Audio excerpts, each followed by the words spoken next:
This episode is brought to you by Aspire Healthy Energy. Find them at aspiredrinks.com. If you're like me, you want energy that actually feels good without the sugar crash or the jittery buzz that comes with most energy drinks. That's why I love Aspire. With 80 milligrams of natural caffeine from green tea and guarana, about half the caffeine of most leading energy drinks, Aspire delivers smooth, steady energy that lasts. No jitters, no crashes. Plus, it's zero sugar and 0 calories, and packed with B and C vitamins, biotin, and ginger to support your focus and metabolism. The flavors are seriously good. Mango, lemonade, raspberry, sweet cherry. You'll actually look forward to cracking one open. And here's the best part. I've arranged an exclusive deal for my listeners. You get 20% off your entire order. This is the highest discount out there, and you cannot find it anywhere else. Just go to aspireenergydrinks.com and use my promo code ZeroSignal at checkout, or click the link in the show notes where the discount is applied automatically. That's aspireenergydrinks.com. Promo code ZeroSignal. Fuel your day the healthier way.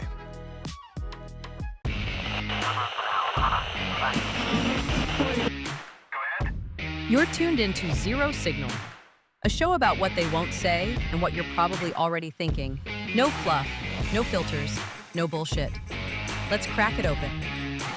At this time, I'm going to ask you to fasten your seatbelts.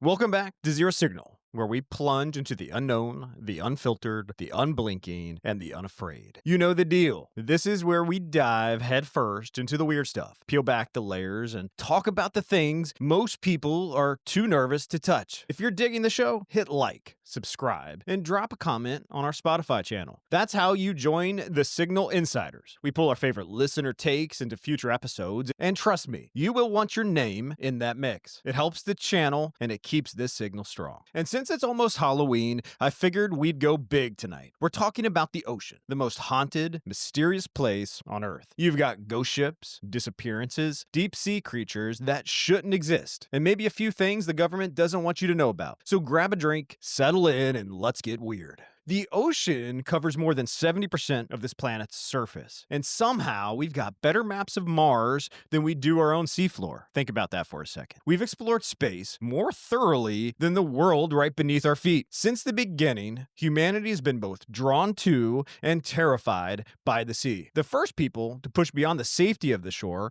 were the Polynesian navigators, crossing entire oceans guided only by the stars, the currents, and the flight of birds. Thousands of years ago, the Egyptians sailed into the waters they believe were home to gods and monsters. The Greeks told stories of Poseidon's wrath. Norse imagined serpents coiled beneath the waves. To them, the ocean wasn't a landscape. It was alive, a living being, vast, hungry, and most importantly, unpredictable. Even after our maps filled in and our technology improved, the mystery never really left. Every generation thinks they've conquered the sea, and every generation still hears the same whispers. Ghost ships drifting without crew, spectral lights beneath the surface, sonar shadows that move like something huge is down there. The sea remains the oldest unknown, and maybe the most dangerous. And tonight, we're diving straight into that mystery. Ghost ships adrift between life and death, spirits of the drowned trapped in restless tides, underwater alien bases, monsters that live in trenches deeper than light, and the secrets the ocean refuses to give up. We're here to explore the eerie,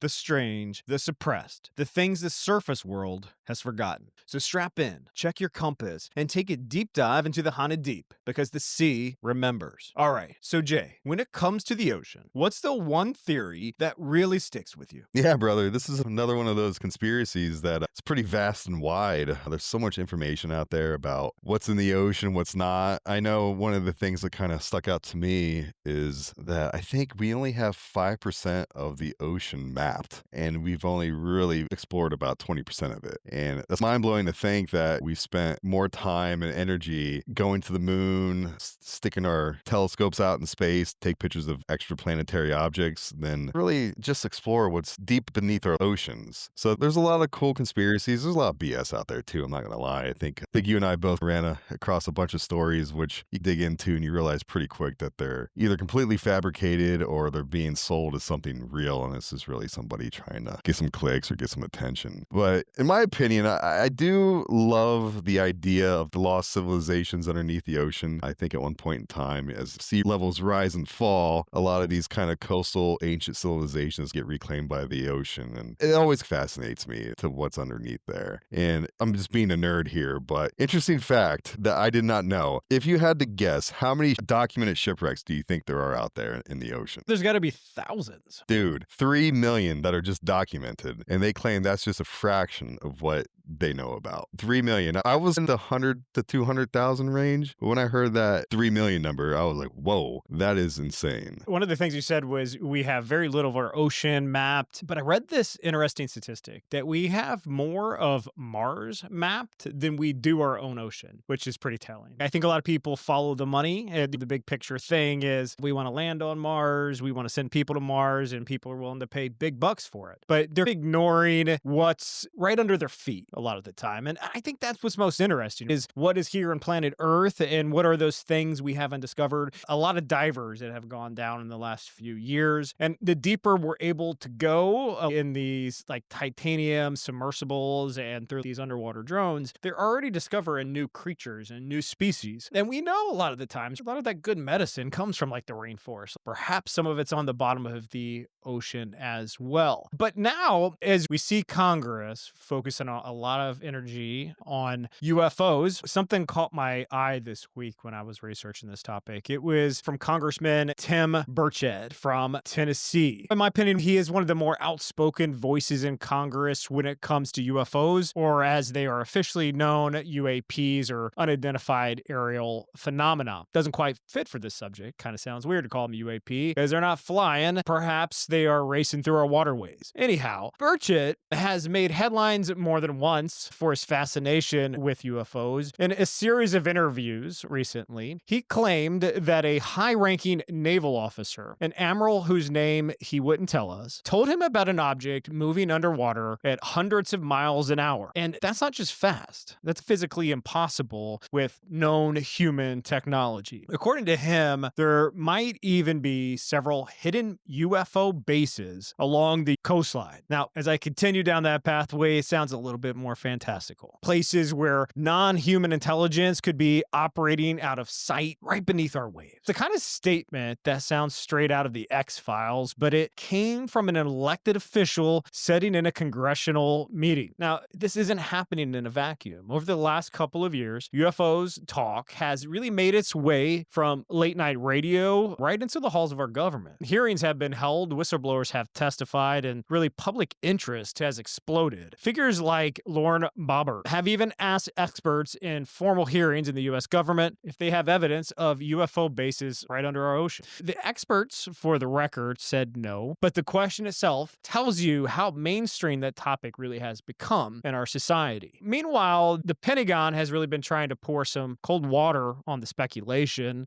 Its investigative office for unexplained aerial and maritime incidents, all the kind of domain anomaly resolution office, or the AARO, really released an extensive review of decades of UFO claims, and their conclusion, there's no verifiable evidence that alien craft or alien technology are in U.S. possessions, nor are they hidden on bases underground or even underwater. He said that most sightings eventually turn out to be drones, balloons, sensor glitches, or atmospheric effects. His official position, though, hasn't stopped the rumors from thriving online or even the congressman. And it's pretty telling. I don't know if you had an opportunity to look at that video online, but he's walking and talking with somebody, and he has a lot of conviction that this thing is real and that he's seen it and it's come from a trusted source. Now, moving at 100 miles underwater is fantastic cool because though we do have drones that go underwater or submarines or some type of submersible, they do not go that fast. So what could he be talking about that's just off our coastlines, which even to me is a little bit more interesting. He's not saying they're out in the middle of the water or they're not out in the middle of the ocean. They're right off our shore, almost as if they're spying on us. Yeah, that's super interesting. Sometimes I wonder, I always think in terms of a shadow government, because we know a lot of these elected officials, some of them are career politicians, and some of them are in for 4 years now, and you never see them again. I've always postulated that the people that actually run the government, the generals, the people that run these agencies, most of them are appointees that stick around forever. Those are the people that I think really know the truth. And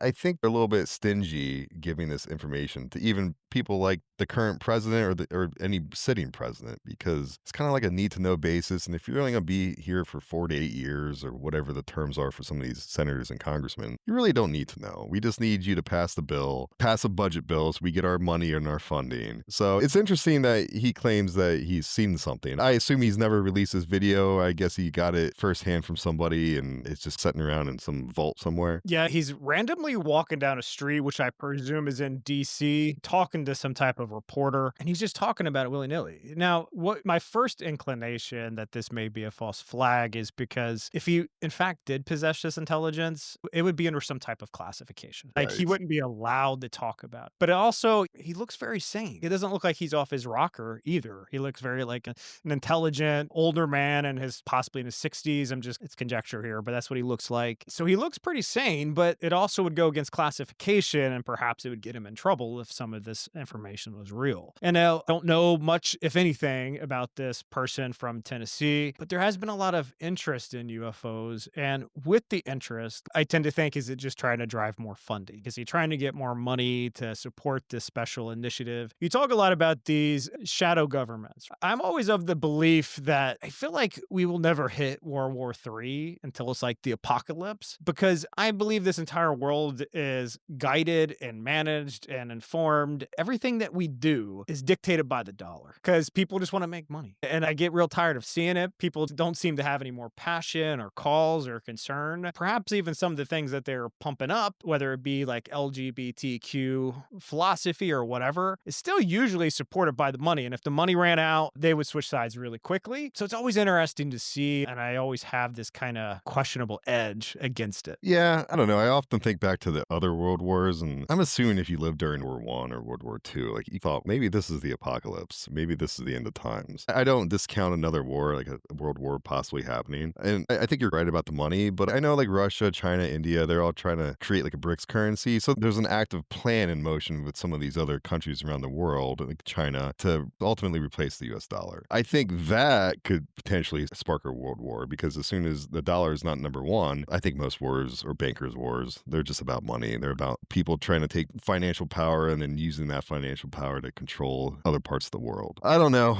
I think everyone thinks that they're in the last generation. Personally, could ours be the last generation or our kids? I don't know. But I think we've done plenty of episodes about technology and how it's advancing. I definitely think we're fast tracking on that route, whether or not that route is 2 or 3 years from now or 20 or 30 years from now. I do feel like we're knocking on the door at this point, though. Yeah, we're getting real close. And the wars that we usually hear about, like US versus China over Taiwan, it's really about money. It's about precious materials. US, we might help Ukraine more, but give us drilling rights. Or Russia's going to take it over because they want the national resources. So it always seems to come down to money in my mind. And that's my first inclination to start looking for when we start to hear some of these fantastical things. And then if you can convince people otherwise, Russia invaded Ukraine and they said it was because they're Nazis. Maybe there were some Nazis there, but that wasn't the real reason that they invaded. They were just trying to connect that World War II kind of pride to the invasion. It's about material, and we're doing the same thing. Let's take so we can support you. And there's some even claim that's why we went to the Middle East and fought 2 wars over there. I don't know if I always believe all of that, but I feel like a lot of the national pride and different things have died away over time, and most people are worried about their pocketbooks. But a little bit off track. So tonight, obviously, we're still continuing down our little bit of a Halloween series as we're entering October, which is always a fun time. I live near the water and I look out on the water every day. There is just something mystical about it. And you can't help to think about whether they're real things or made up things or conspiracies or possibilities. You just can't help to think about it when you stare out at the water. One of the most famous theories that it involves our ocean is that the Titanic that never sank. Have you ever heard of this conspiracy? Briefly, I looked at it and I kicked it out the door, but I would love to hear more about it for sure. Sure. So the Titanic obviously isn't just one of history's greatest maritime disasters. It's one of the most enduring mysteries. When the unsinkable the fortress of a ship, went down in 1912. It took over 1,500 lives, and more than a century later, 1,000 unanswered questions remain. But in the darker corners of history and of the web, there's a theory that the ship lying 2 miles beneath the Atlantic isn't the Titanic at all. The ideal goes like this. The Titanic was switched with her nearly identical sister ship, the Olympic, in a colossal insurance scam gone wrong. Both ships were built by the White Star Line under the ownership of J.P. Morgan's International Mercantile Marine Company. The Olympic launched first in 1911 and then almost immediately ran into lots of trouble. During a naval exercise, she collided with the British warship HMS Hawke, tearing open her hull and damaging her keel. The accident was blamed on Olympic's design, not the Navy's, meaning White Star couldn't collect on insurance. The company was suddenly bleeding a ton of money. So as the theory tells it, the owners hatched a plan. They would swap the ships. The damaged Olympic would be disguised as her new sister, the Titanic, given new fittings, renamed, and sent out to sea for a tragic accident that would allow the company to collect the full insurance payout. Meanwhile, the real Titanic, pristine and uninjured and perfect paint job, would quietly become the Olympic and continue sailing. Now, this sounds obviously outrageous, but for believers, the details add up. They point to photos showing differences in the number and spacing of the Titanic's portholes that seem to match the Olympic's layout. They point to odd reports of shipyard workers painting over nameplates and refitting rooms between the two vessels. Survivors even mentioned hearing crew members refer to the ship as the Olympic by accident.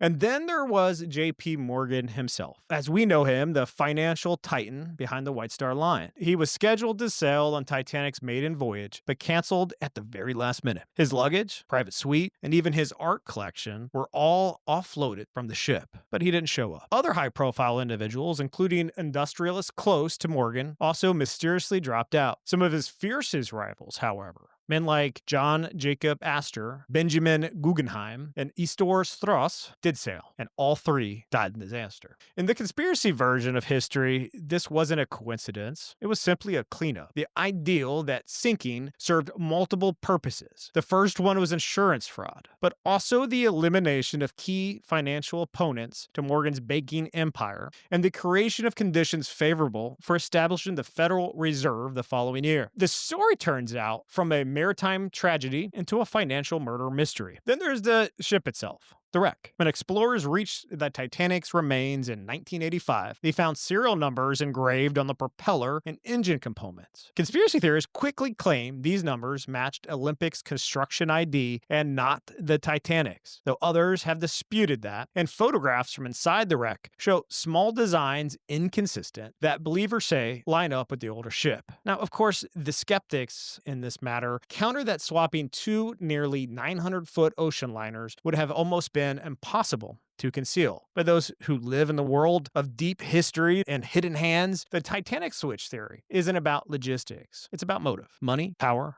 control, and the ability to rewrite reality from the docks of Belfast to the depths of the Atlantic, even outside the switch theory. To me, the Titanic carries the aura of secrecy. Some say the iceberg story doesn't hold up at all, that the ship exploded from within or broke apart before impact. Others suggest there was a fire in the coal bunkers that wink at the hull long before she hit the ice. There are whispers of cursed mummies, ghostly omens, even predictions in fiction. So whether you see it as a coincidence, prophecy, or proof of something larger, the Titanic story has become less about a single ship and more about what it represents. One of the theories I did run across, which I thought was interesting, it's probably not plausible. I think enough people, obviously, a lot of people survived the sinking of the Titanic, and they all have consistent stories. But one of the kind of fringe conspiracy theories is that the Titanic was actually sunk by a German U-boat trying to provoke Britain into the war, which I guess I could see how you could draw that conclusion. There are some first-hand accounts of people seeing weird movement in the ocean, but you're on a lifeboat and you're seeing a freaking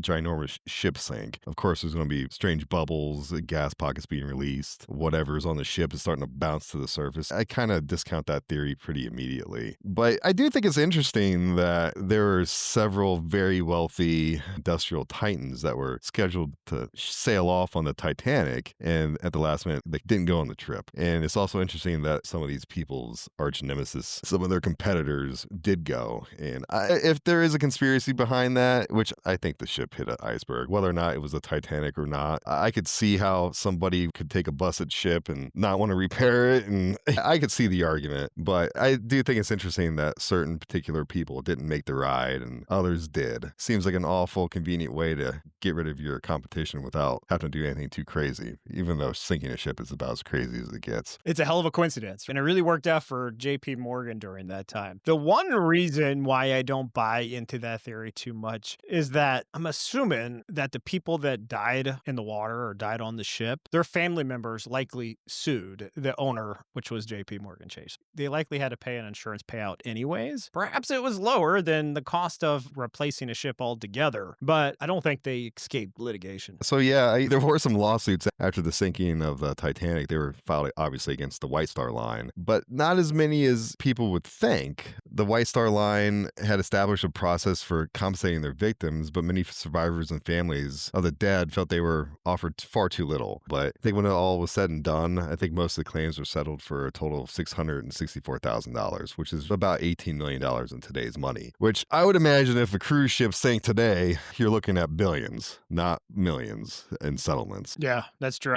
They cost probably, $200 million? Then the Titanic or the Olympic had a lot of fine art, and they were like decked out to the gills with trying to impress fancy people. I don't know what the Titanic cost, but it was a huge astronomical sum, but it sounds like it would surpass that. So I guess if it did happen, I guess there was motivation there of trying to cover it up, but I find it hard to believe that you can switch these two massive ships. Somebody would see these ships moving around as people are all excited to board them. The other one theory that you brought up about the Germans sinking the Titanic, I've not heard that conspiracy, but it's pretty interesting. Nobody ever claimed that from the German side. So I don't know what the motivation would be if they're trying to goat somebody into a war. So in May 7th, 1915, a German U-boat did shoot a torpedo at Lusitania, and it ended up killing 1,200 people. So this was around the time of World War I.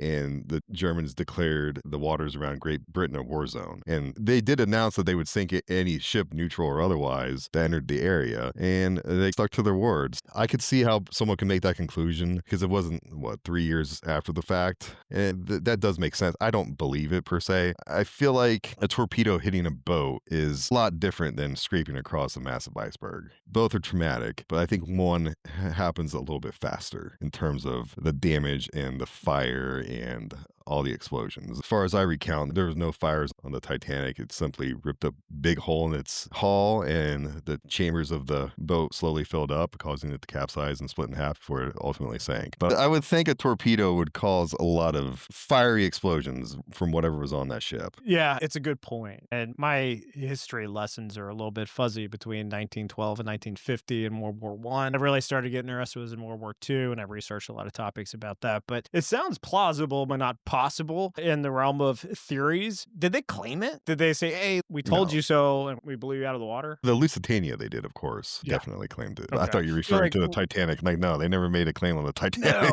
No, the story you were telling about the Lusitania. So I was just curious, like if they claimed that one, then why wouldn't they have claimed the second one? I don't know if there was peace. I'm real fuzzy when the war ended. Yeah, the war didn't start until 1914, so that would have been 2 years. The sinking of the Titanic would have been 2 years before World War I started. Doesn't mean they weren't being jerks to each other, though. So yeah. We see a lot of that today. I think there's at least one country that we live in are blowing up boats in the water.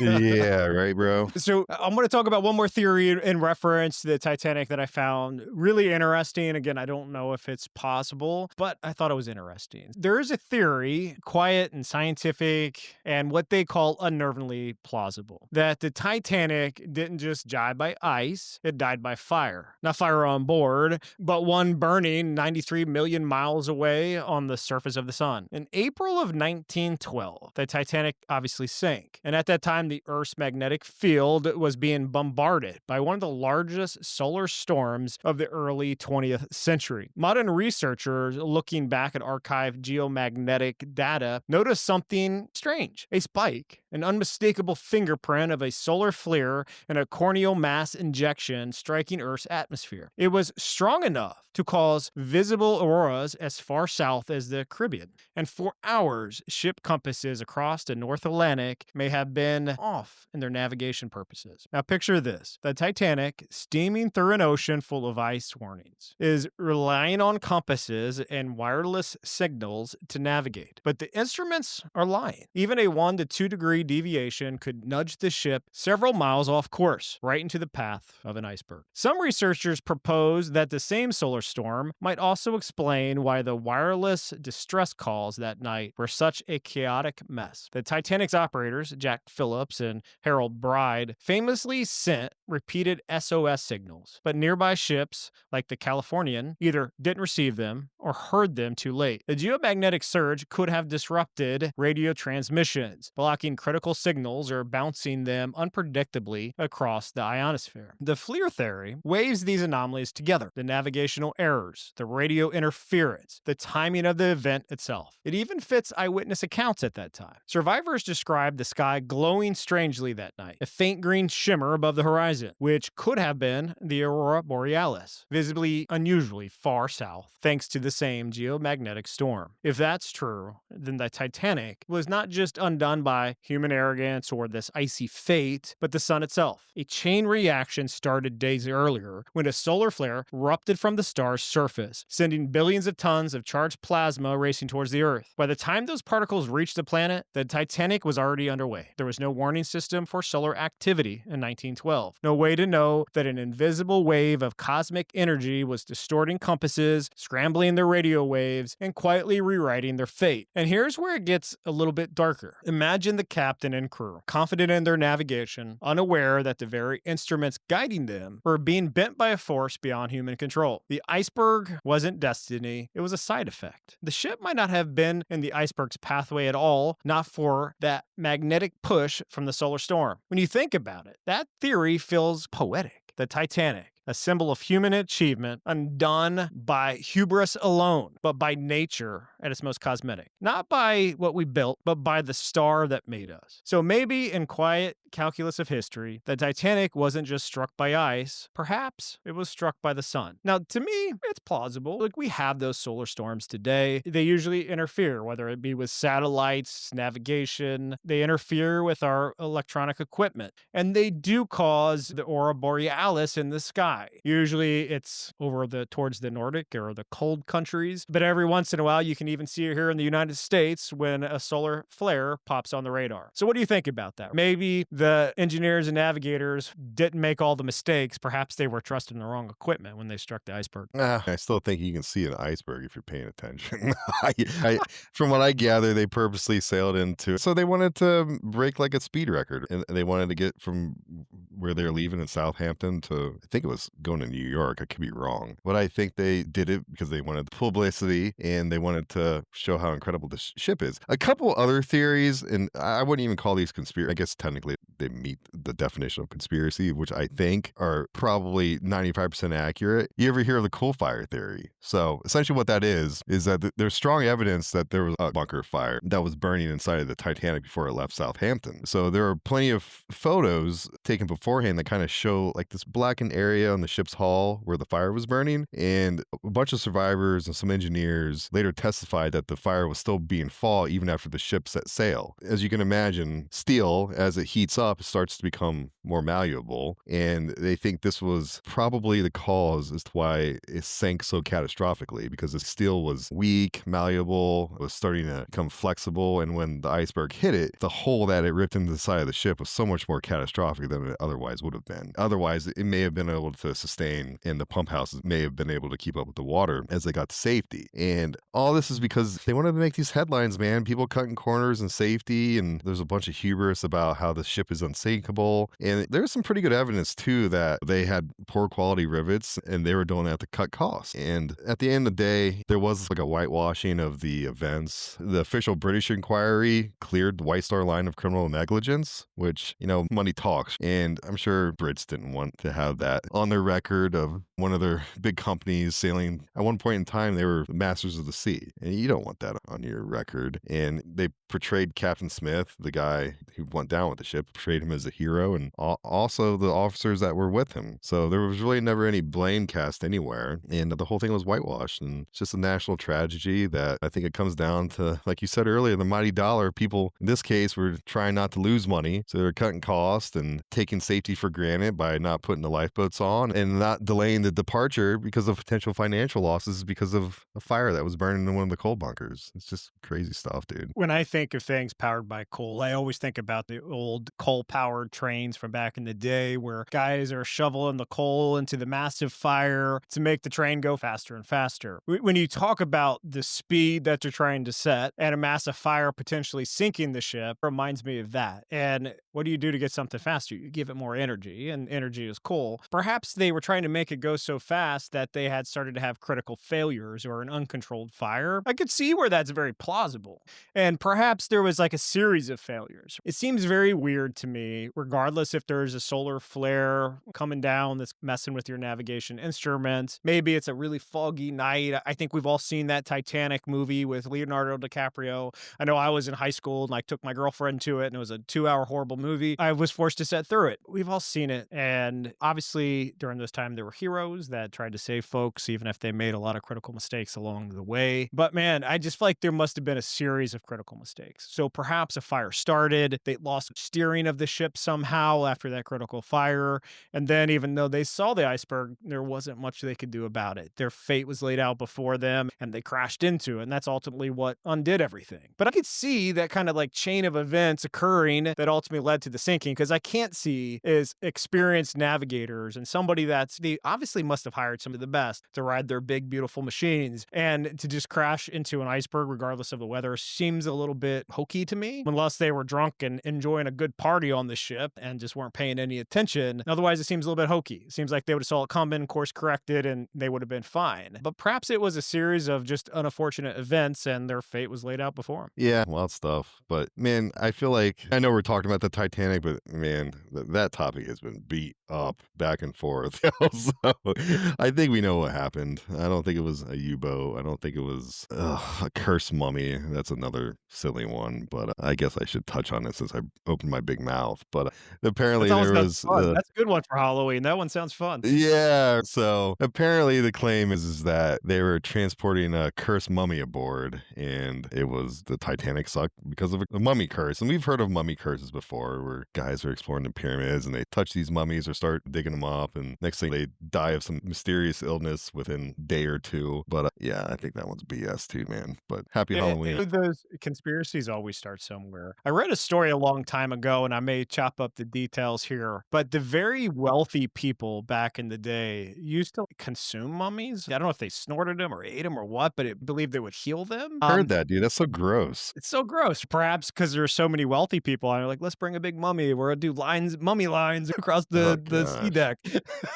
Wonder if it was a giant mummy. That'd be cool.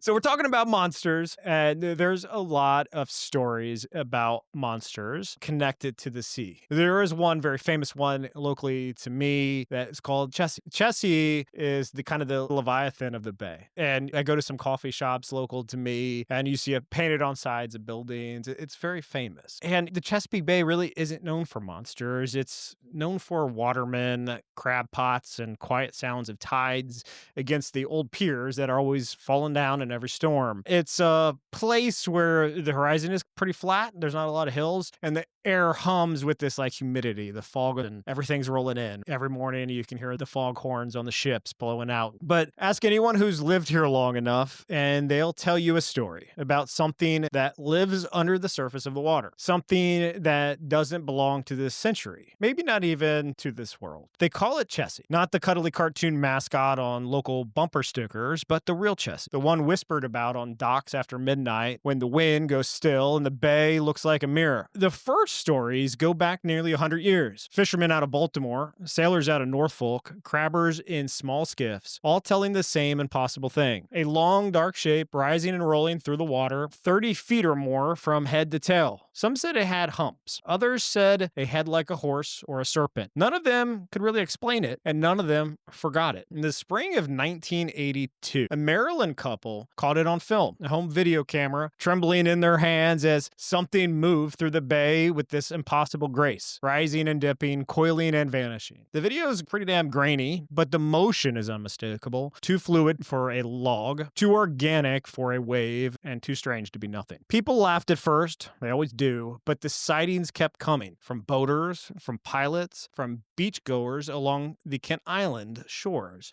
and the Mahogany River. Some saw it at dawn, others at night, always alone, always in silence. Locals say Chessie's been here longer than our lighthouse is, that she's tied to the spirit of the bay itself. The dark, brackish heat where fresh water meets the salt, where visibility drops and the world turns as green and cold. Some say she's centennial, a guardian of the deep, born from the same chaos that gave us Leviathan. Others whisper she's a survivor, the last of something ancient left behind when the world moved on. And then there are the stranger theories, that Chessie isn't just an animal itself, but a signal, an emissary from beneath, connected to the same unseen network of energy that powers the ocean's deepest anomalies. Some tie her to the rumors of the underwater bases off the coast, the same kind that Congressman Burchett and others hinted at.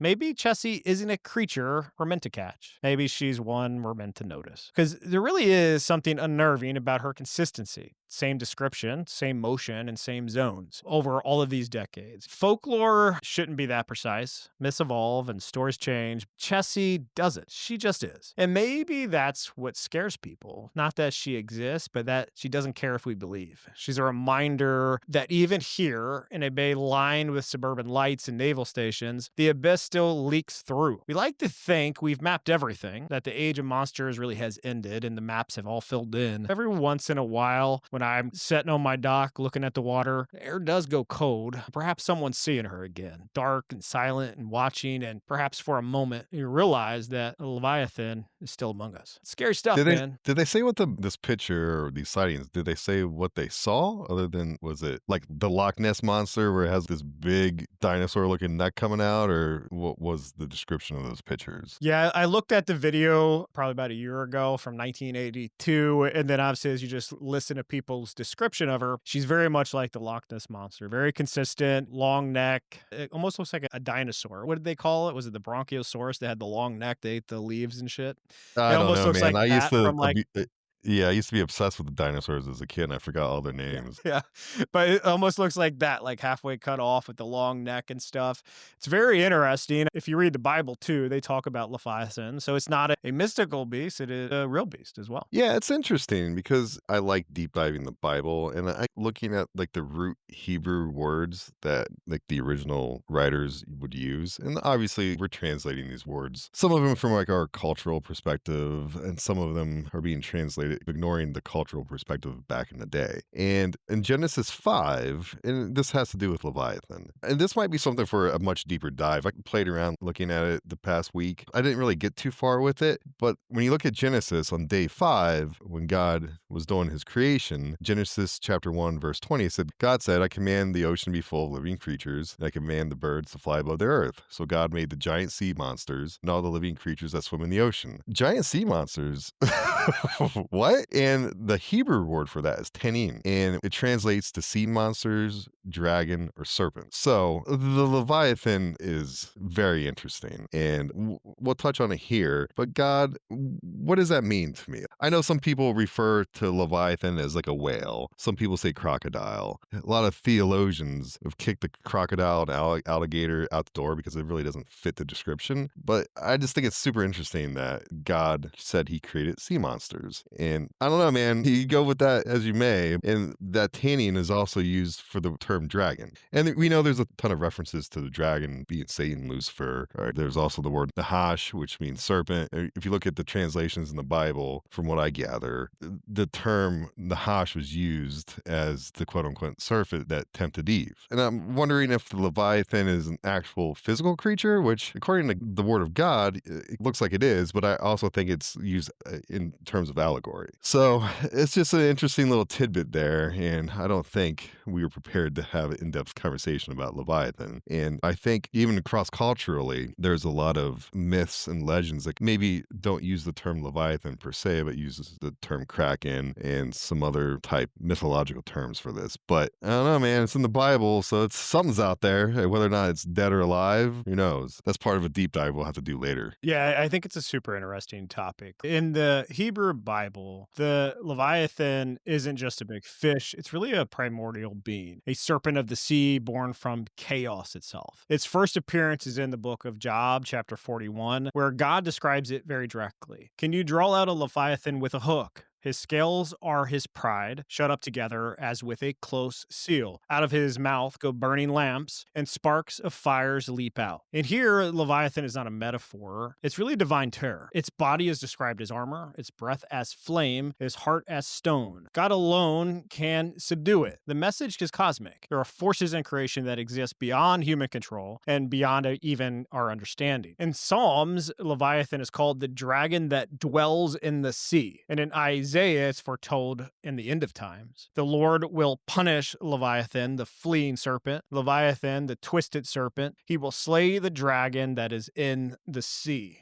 Here, Leviathan isn't just a creature. It's also a symbol of chaos, destruction, and rebellion against God's divine order. It's the ocean given in a mind and a will, and like the living embodiment that is unattainable. What I saw was that ancient Jewish mystics went further. They believed that there were two Leviathans, male and female, created during the dawn of the world. God, fearing they would multiply and destroy all life, killed the female and preserved her flesh as food for the righteous in the end of days, and the male was left to haunt the vast immortal and waiting. Later in the book of Enoch, writings really turned Leviathan into this kind of cosmic being, one half of the ultimately polarity alongside a behemoth, the monstrous land creature, and Ziz, the bird of heavens. Together they form these three primal beasts of the earth, sea, and sky. Forces meant to balance creation, but threatening to overturn it. Obviously, it's something, and as you said, the Bible talks and symbolism a lot of the time, but what you can associate with a Leviathan is evil. And you see these reports all over the world, people talking about the same or very similar type of beast. I know there's a very famous one in Ireland that people talk about all the time, but the same kind of chessy beast tends to show up all around the world and people having these similar experiences. I don't know personally, like obviously God said it exists, so I believe that it exists, but I don't know exactly what it is. I don't know if they're just talking about this is where like Satan or evil dwells. But in the Bible, there is a lot of symbolism with water and destruction. Obviously, destruction in Noah's time, but also destruction in Revelations when the sea essentially boils and everything is killed within it. So it is a peaceful. A lot of people go to the ocean or to bodies of water to find peace. It's one of the reasons I live on the water, is because just looking out at the water brings me a lot of peace and makes me feel almost closer to God as I go out there to pray or what have you. It gives me the peace I need to raising two small kids, running a large business, running a podcast. It gives me a little bit of peace before I go into my chaotic day. But with peace and in our fallen world, there's always that polar opposite of danger or evil or destruction. That peace can destroy you, especially when it's not tied to God. So I don't know what a Leviathan is. I do know that a lot of people say they have seen them, and some people almost refer to it as like a Bigfoot-like creature. Plenty of people have obviously said they saw Bigfoot, but no real evidence of that occurring. And the longer we go down the road, if I don't see it with my own eyes, I don't know if I'd even believe it anymore.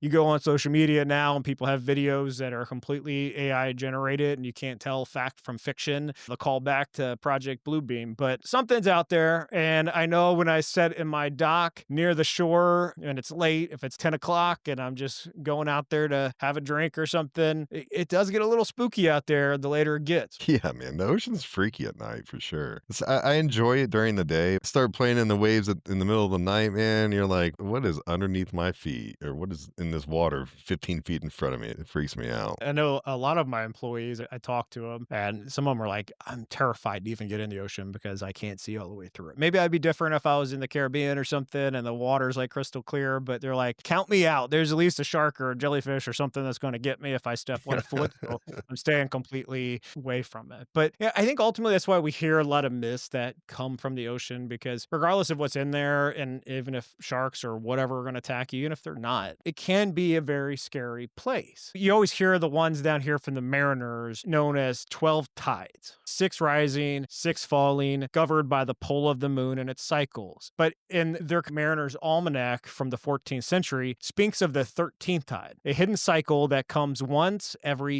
1,000 years.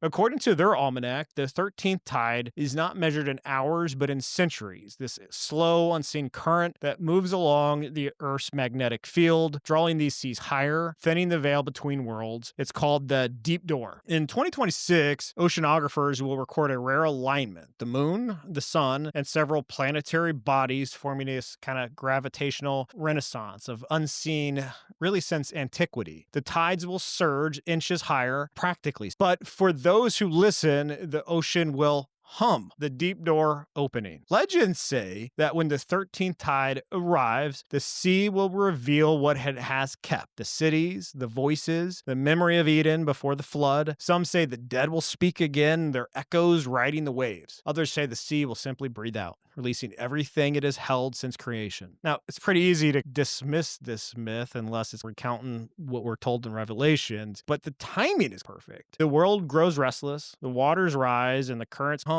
beneath our feet, like prophecy remembering itself. In Revelation, there is no more sea, not because it's gone, but because it has finally completed its purpose. The 13th tide may in fact be that moment, the deep closing in its story, the waters returning to the heavens that they once fell from. Until then, the ocean moves into 12 tides. Patient, relentless, rehearsing that final one that will never fall. And then when it comes, it won't be a wave, perhaps it'll be a voice. And I just kind of always find that fascinating, like connecting the mariner's myth that they always talk about to Revelations and perhaps what it could be. Yeah, I feel like just from my research, there's a lot of like even Celtic and Polynesian lore around the 13th tide. I don't know, man. It almost sounds like fantasy to me. I guess it's an interesting myth. The fact that it comes around every 1,000 years, it's not like there's somebody, that we can know that has seen it. But yeah, I think in like Irish mythology, the 13th tide is linked to Tuatha De Danann. It's a mythical race retreating underwater and after the Great Flood, and it echoes some of those myth narratives. The Polynesians describe it as like the 13th moon tide, and like you said, unveiling hidden islands or treasures only to like reclaim them again when the tide returns. I don't know. I think these are just like cultural memories to harken back to maybe their ancestors. It's interesting. It's an interesting campfire story. And I think some of these, I guess you could draw the conclusion and kind of point it back to like stories like in Atlantis. I know for 100% like there was a global flood. There's a lot of global flood myths, like the survivors of the flood as they repopulated the earth and as they become more paganistic or started worshiping other gods, they came up with their own myths surrounding the actual event. And I think under the water,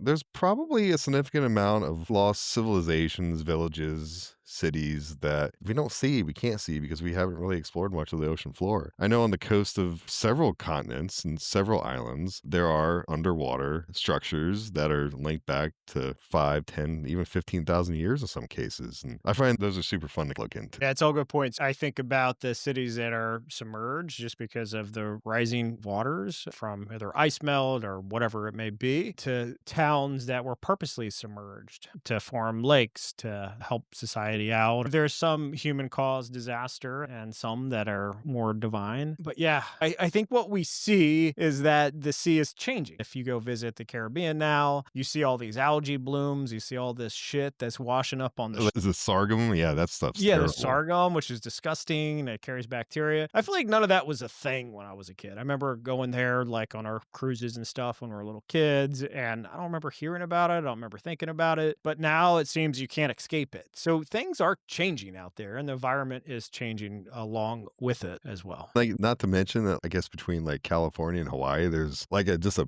garbage pile of the size of Texas floating out there in the middle of the ocean. That's so disgusting. Dude, people pollute, and it's horrible. And living on the water, I actually have to clean my little area, and garbage rolls up on shore every single day. Some of it's hard to get to because it's in like the seagrasses and different things, but bottles, shotgun shells, you name it. And And else. tires, I've had a tire wash up before. I don't know where it's all coming from, but it washes up consistently, and people are just disgusting. So I can only imagine when there's no rolls, because the Chesapeake Bay is heavily regulated, and you get in a lot of trouble if you're caught doing it. But other places where there's no regulation, that's super disgusting, man. Yeah, dude. I was listening to a podcast and it was talking about the amount of plastic particulates in the ocean now. And it's so bad that a lot of the seafood you eat actually has plastic particles on like the cellular level. So you can't even eat fish or shrimp or what else have you without getting a healthy dose of plastics in your diet. I don't know if you can eat any, I don't know if you can drink the water anymore without getting the plastics. Seems like everything's contaminated now, and perhaps that's why the lifespan has dropped significantly over the centuries. I just don't understand why we use plastic for everything. Yeah, listen, it's a great material, but I think it should be used. Now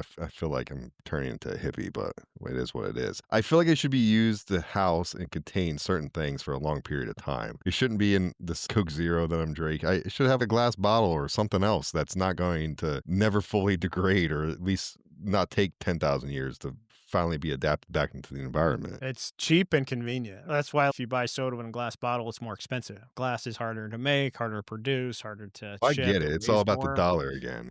Exactly. Even though it's all really bad for you. I remember when I was in law enforcement and I went down to serve in the Hurricane Katrina disaster in New Orleans. We were down and I spent several months down there, and they used to airdrop water bottles on the tops of parking garages so we'd have something to drink. And eventually you would sometimes run out of water and you try to make your way up to the parking garages, and you're very happy that you found this case of water that was stacked up in there in the New Orleans heat and sun for many weeks, perhaps months or longer. And you would crack a bottle of water open, and the plastic was so degraded on the water bottle that was flimsy of whatever Aquafina or whatever it was. And you would drink the water and you could taste the plastic in it. So it's disgusting. When you have no choice, that is what it is. But Dehydrate or get a healthy dose of plastic. yeah. There's all kinds of, we should do a conspiracy theory show just on the Hurricane Katrina, because I experienced a lot of it. And I unfortunately got the Katrina cough while I was down there, and that's what they called it. Nobody knew what the hell it was. You got the black lung pop? I got the black lung cough down there, man. It was awful. I remember still, I don't know if I still have the card anymore, but I went to a military campsite to get treated, to get meds. And they gave me this blue card that was punched. I forget what, they gave me some kind of pills. I don't know what they were. But yeah, I had to get treated at a military campsite because there was no medical services. Did you cough like Zoolander when it happened? Yeah. I coughed. I mean, it's like a whooping cough or something. It's probably just from all the, Probably mold. There's lots of mold that you can tend to, which I am allergic to, but there was also oil and trash and everything else that was mixed in with the water. It was probably just a mixture of nasty. I probably lost 10 years of my life just serving down there for a few months.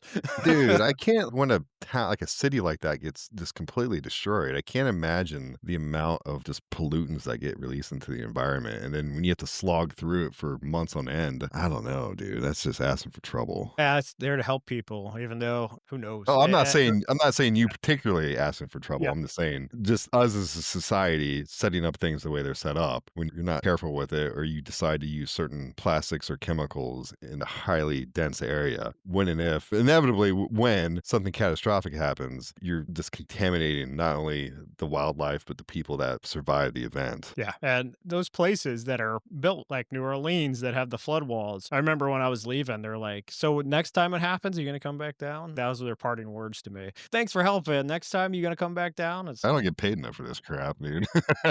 At the time, for being a poor cop at the time, and money was pretty good for me, but it was an experience that I will have for the rest of my time. There was a lot of good things that happened. There was a lot of bad things that happened. One of the memories that always stuck with me is doing evacs out of buildings and getting shot at from rooftops. Really?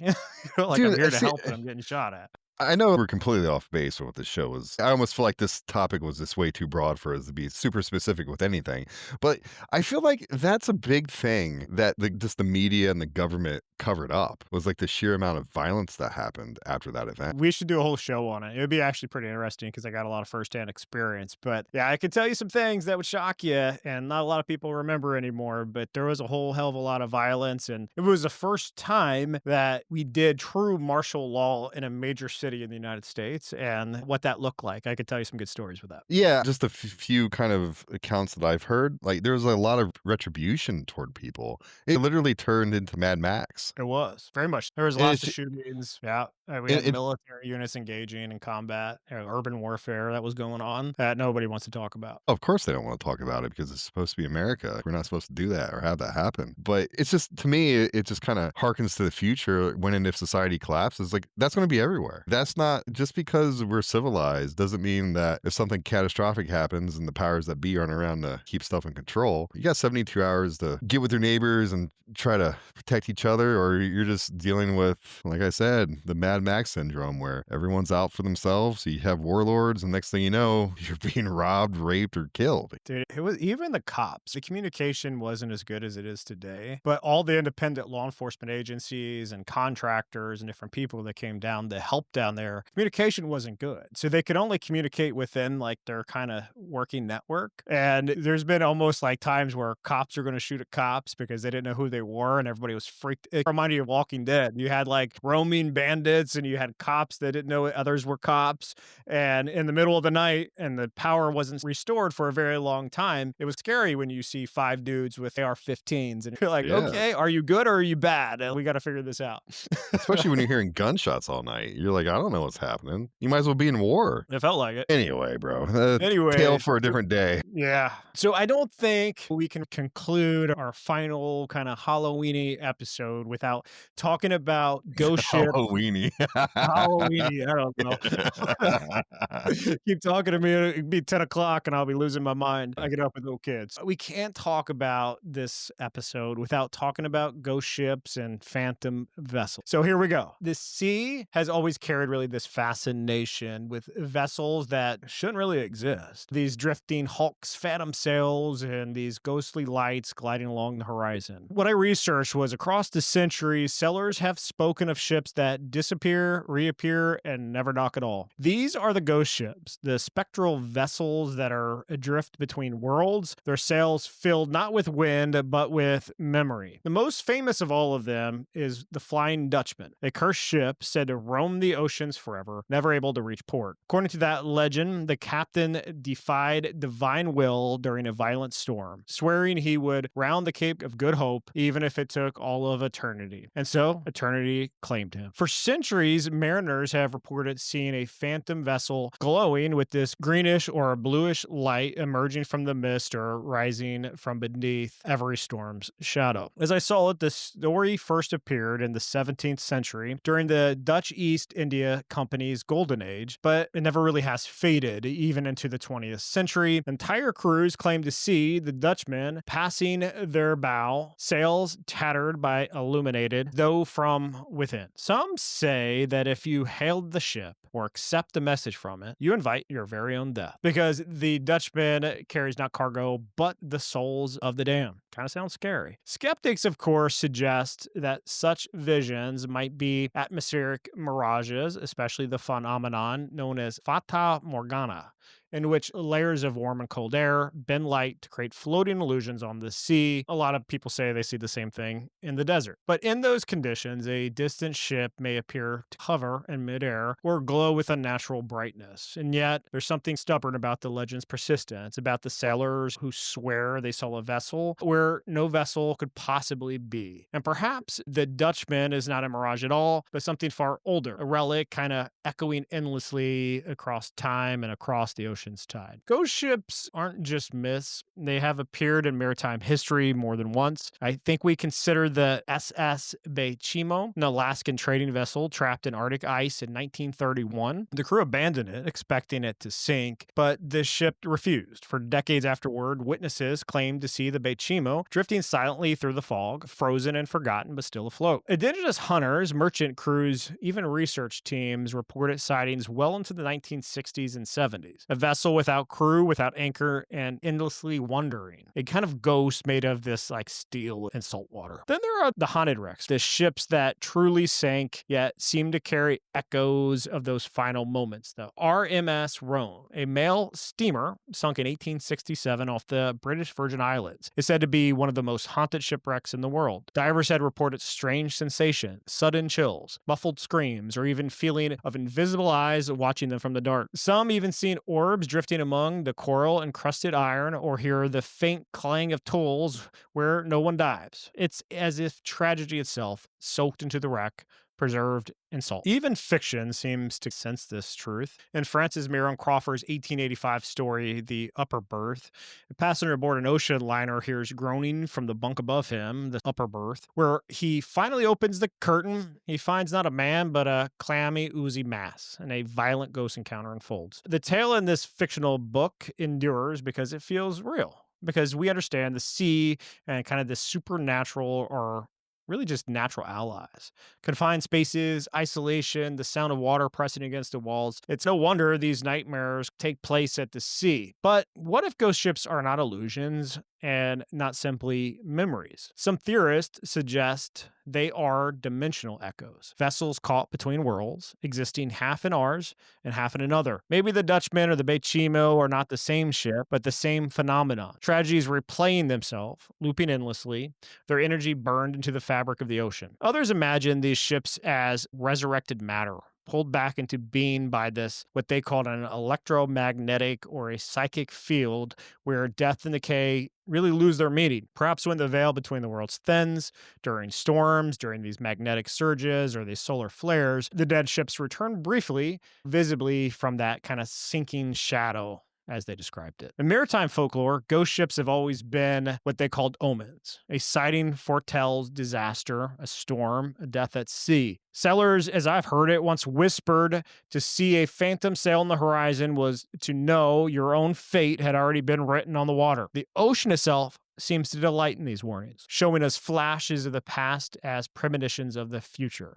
For those who live by the sea, it is both home and judgment, a place that never forgets. I get it, man. It's when we were kids, we talked about this on the last episode, but you're young, you're in a room, the lights were out, you would get scared because of the fear of the unknown, darkness, and everything felt really big to you at that time. You don't really feel small in this world as an adult until you go out into the middle of the ocean or the middle of the desert, someplace so vast and so large that you can't see the other end of it. And you not only feel alone, you are very alone. So I can see these ghost stories popping up about these Dutchmen that ultimately make it into movies as well, just from being scared, man. And you got these sailors. If you ever met a mariner or somebody that's pulling crabs from the bay, they're pretty damn tough people. And they're not gonna, I think maybe they're telling ghost stories to justify those fears of the unknown, of perhaps what's going to happen to them if they fall into the water and while their ship's running and they get left behind, or perhaps just a snake rattling around in one of their places they sleep, one of their berths, and they're afraid of the snake, so they call it a sea monster. I don't know, but it makes me think about it. Yeah, I don't know. I often think about like sailors, like pre-modern sailors, like pre-1915, pre-1920. So like fun fact, a lot of these ships would take canned goods with them. And a lot of these canned goods were either sealed with lead or they were actually in lead containers. And when you get lead poisoning, dude, you start to hallucinate. And hallucinations lead to paranoia. Paranoia leads to psychosis. And I could see how a bunch of sailors back in 1715 are out whaling, crabbing, doing whatever, traversing wherever in the world. And they're a bunch of psychotic idiots because of the amount of lead in their systems. So you might see something mundane, not that it's mundane, but you might see something like a whale or a seal or an octopus. And next thing you know, everyone thinks there's a sea monster attacking you. Or you might see something on the horizon, not really see what it is. Heck, you could see another vessel. And if you guys are all hopped up on lead poisoning, you're making some pretty fantastic stories, like you're hallucinating stuff. And the other kind of culprit in this duo is scurvy. Another thing, not having enough being vitamin C deficient causes you to hallucinate as well. So you have a double whammy: scurvy, lead poisoning. Like, it must have been a mental ward on some of these ships, man. I don't know how I don't know how half of them survived or came back to land and were able to integrate back into society after being on the sea for months with these two pretty big psychiatric conditions. The scurvy you can remedy once you get your proper intake, but lead poisoning, that stuff doesn't really filter out of your system super fast. I think that's why sometimes sailors pre-modern era kind of had a bad rap of being crazy, because I don't think it was necessarily their fault. They were just inundated with lead in their brains. Yeah, and probably copious amounts of alcohol didn't help as well, which sailors are famous for drinking. Yeah. So a lot of those ghost ship stories, a lot of those sea monster stories, I just related back to massive lead poisoning and scurvy. I always wonder how you always hear the stories of walk the plank from like the old pirate tales and stuff. It doesn't really shock me. I couldn't imagine being locked up with 20 men. I don't know how many people ultimately sailed on these ships. I guess it depends on the ship, but being locked up with somebody for 6, 8 months, like crossing the sea, I probably would hate everybody and want to kill everybody. Oh, dude, I'm just sure like the massive amount of paranoia, especially with the ship captains and the officers, is once you start seeing all these guys that are just, and I think a lot of these people too that worked on these ships, they're destitute and it's the only form of work. And some of them were actually given the chance, like, you either go to jail or you go on a ship. So some of them were criminals. So I just think the combination of, like I said, the lead and the lack of vitamin C and then dealing with criminals, like, it's just a breeding ground for psychosis and just paranoia and just craziness. Yeah, I watch a lot of these sailing videos on YouTube, like Sam Holmes sailing and stuff. But there is one where the guy is just isolated. Like he has this very tiny ship and he will spend like a month like going from California to Hawaii or something and be completely by himself. And there'd be days where massive rainstorms would come and he's like trying to bail water from his ship and just fighting it all by himself. And the only company he has is a camera in his face as he records it. Just the isolation aspect would probably drive you nuts after a while. At least it would me. Could you imagine like being on a boat by yourself for a month and just hoping you won't die?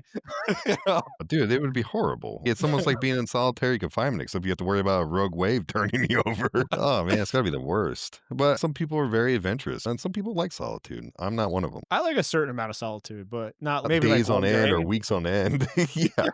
It's okay to One have a day. day to yourself. But even after a day, I'm like, all right, let's go do something. I don't know. I always like my single days a little bit because I could be like, get up late on a Saturday and watch some TV and then play some video games, go work out. Like I might see a couple of people and then come home and just chill out. Like those are good days too. Yeah, but imagine being on a boat Yeah. with no TV, no internet, no cell. I mean, I guess you have a satellite phone, but you're not surfing the net on it. A Just in lot of case of an people emergency. have TVs now thanks to Elon Musk constellations in the sky. So you can get Oh, those the almost Starlink anywhere now. thing? Gotcha. Yeah. Everybody's putting them on ships and on RVs and campers and stuff so they can watch whatever they want or surf the internet or what have you. Yeah. I think this is a good point to end. I would like to thank our listeners for listening and subscribing. It's awesome. ZeroSignalTruth@gmail.com. If you have any critique, good or bad, we like them both. And we're looking for guests. I think I might have an interesting fella lined up, but still haven't quite sealed the deal there yet. But if we get him on, Ish would be our first guest. And it'd be super, super cool to hear what he has to say on some certain pretty interesting topic. That's very mysterious. I know. Really cool topic. I don't wanna give- We're going to be hanging there. I don't want to give it. I don't want to give it away if he's not going to come on. But I'm thinking it's 50-50. But as usual, Jesus loves you. I love you. I love you, brother. And what you got to say? Anything? As we wrap up our Halloween stuff, obviously tonight we sailed through the deep files, through these ghost ships, through the waters, through these ancient stories that perhaps have been forgotten over time. But in the quiet after the storm, what remains is really not horror, but it's wonder. Because for all the darkness, the ocean is still part of the design. The earth is the Lord's and everything in it that dwells within it is His. That includes the trenches we've never seen, the creatures we've never named, and the mysteries we're still too small to understand. The sea may terrify us, but it also testifies. Every current, every unseen depth is still under that same hand that calmed the storms on the Galilee.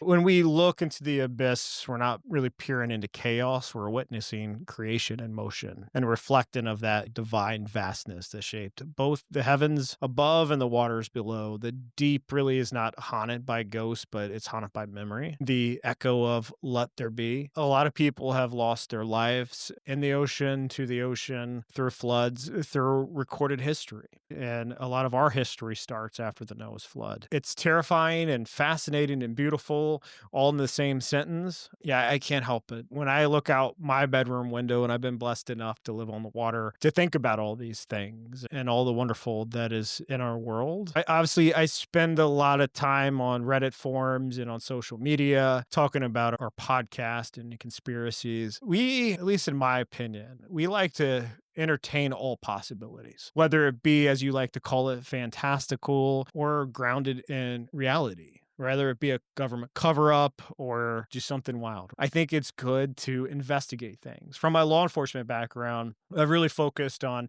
you got to pull all the tabs before you land on what's most compelling, what's most evidence-driven to make these determinations. So I like looking at all sides, not that I believe all sides. And I like reporting on all sides, even though I don't believe on all sides. But it's all done in good faith. When we do, we're trying to give you our perspective, and we're trying to give you as much evidence as possible. Obviously, there's people that, disagree with us. I've seen traction where people get really upset because we talk about God. That's not going to change. Regardless of this content, we're never going to separate ourselves from God. It's important to us. It's the world lens that's the way we view the world. And that's important to us. So if you hate God, tune out, because we're going to be linking stuff back because it's important and it's how we see the world and that's how we think things happen. But just be reminded, it's done in good faith. You don't have to agree with us. You don't have to like us. But if you do, don't let the naysayers, the critics, win the argument. You need to like, subscribe, follow, comment on our podcast, comment on social media, because we need advocates as well. And as you continue to advocate, as my brother said, we're always looking for guests and good guests. If you can provide critical feedback on our topics, it's important. Reach out on our Gmail, reach out on our social medias. Let's have a good conversation. We'll bring you on our shows and entertain the ideals. They don't have to agree with us. That's, I think, the most important thing is you can come on our shows as long as we have a respectful disagreement. I'm very happy to do that, to have a good conversation. So always remember that